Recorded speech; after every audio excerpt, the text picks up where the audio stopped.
The moral of the entire story is, don't let Jake the Snake Roberts bang your wife so you can get a promotion at work.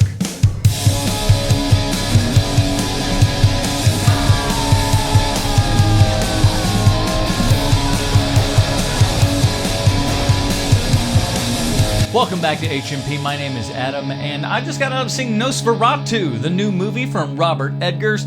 Let me give you a little bit of history with me and Mr. Eggars' filmography here and everything, just so you know where I'm coming from.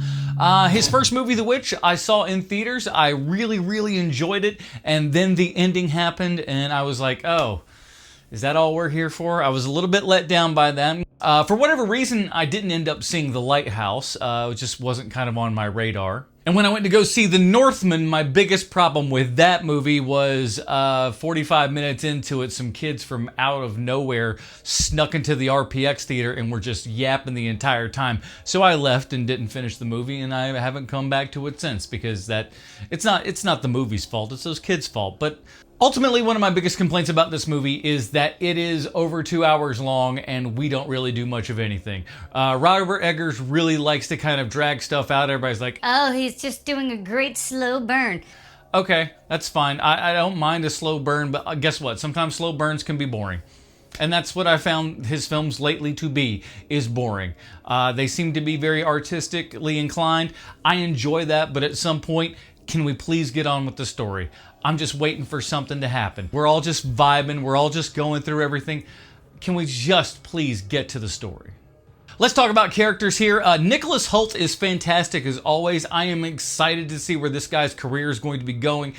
He's just been with us for so long, really developing into a great actor and stuff. When you look at this movie and you also look at like the trailer for the new James Gunn Superman and everything, look in his eyes, man. There is a Tom Cruise-esque in there, man. There is a leading man who is he's going to be so much bigger than he is right now, and he's already decently big enough. But I was really impressed by Nicholas Hoult. Thought he did a fantastic job in a movie where I don't know that he's given the best stuff. Lily Rose Depp, as you see behind me here, is really good. Here's my biggest problem with her, and it's not her fault. It's not her fault at all. It's her dad's fault.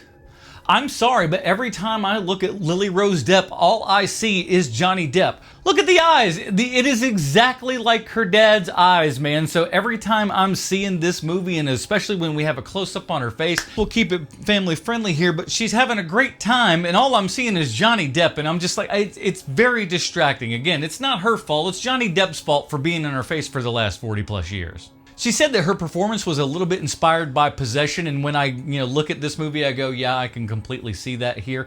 It's a good performance, but again, it's really tough not to see Johnny Depp there.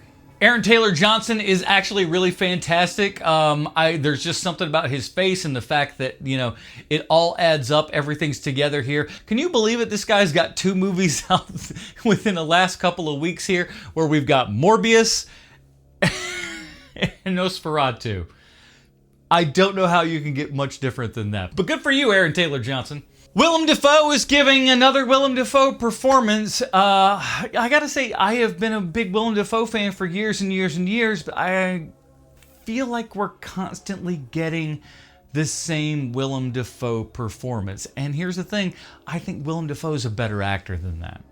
I feel like we're kind of getting this same sort of weird, odd character and stuff, and I feel like Eggars has a lot to do with this kind of thing, but I don't get it, man. Every character he's doing now seems like his rat character from Fantastic Mr. Fox. It's odd. Willem Dafoe's acting is almost kind of made itself into meme-level status here and everything, where it's almost just a meme to kind of be Willem Dafoe in a sense. And I think that can actually take away from acting. I mean, Christopher Walken has a lot of that too, where it's just like, oh, well, it's Christopher Walken. It's like, well, yeah, if you can't help but see Christopher Walken, though, is he doing a really great job in acting? I don't know. All right, let's get to the big portion, because this one is, I think, the part that's really going to kill everybody, because there's a lot to recommend this movie on. It looks fantastic, the score, a little bit forgettable and everything. I would like to say the cinematography was good. Unfortunately, I was at a theater where it looked like you were looking through like a used garbage bag. It was so horrible. I'm looking and I'm going, listen, I know it's supposed to be dark in here, but this is, what am I even looking at here? It was just washed out in gray. It was atrocious. So I wish I could have at least seen it on a better quality screen and everything, but you know, what are you gonna do? Let's talk about Bill Skarsgård, of course, as your Count Olaf here, your Nosferatu, if you will.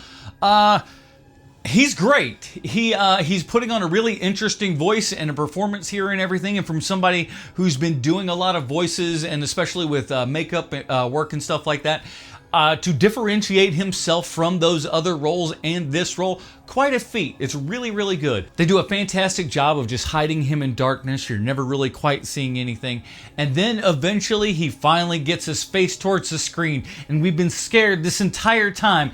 And then Jake the Snake Roberts comes out. Do what now?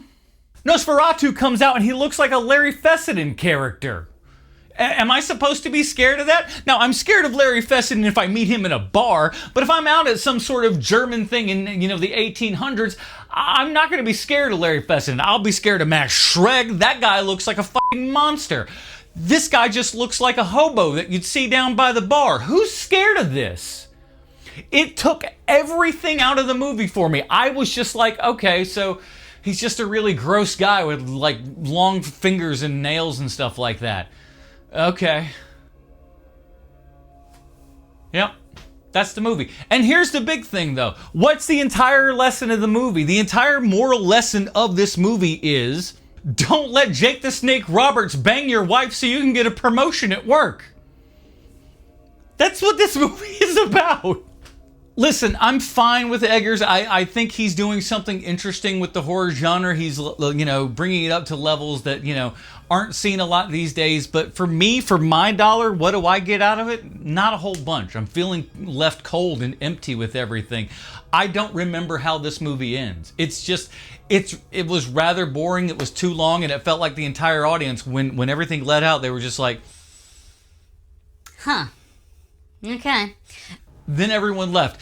It's a really odd move, and I gotta say, in a Christmas that's got a ton of different options out there, from, you know, a Bob Dylan biopic to Sonic 3 to a whole bunch of other crap, you really gotta make an excuse for people to go out and see this. And while I'm glad I saw it with a whole bunch of people who, you know, at least seemed to be okay with the movie, no one was screaming and throwing punches, but I don't think anybody was really wowed by this film. And if you are, please tell me in the comments why. I don't get it. I want to be scared. I want to be thrilled. I thought it was good enough, but ultimately I just don't get it. I'm not quite sure what everybody sees in here outside of, you know, the cinematography. If I could see it, looked good.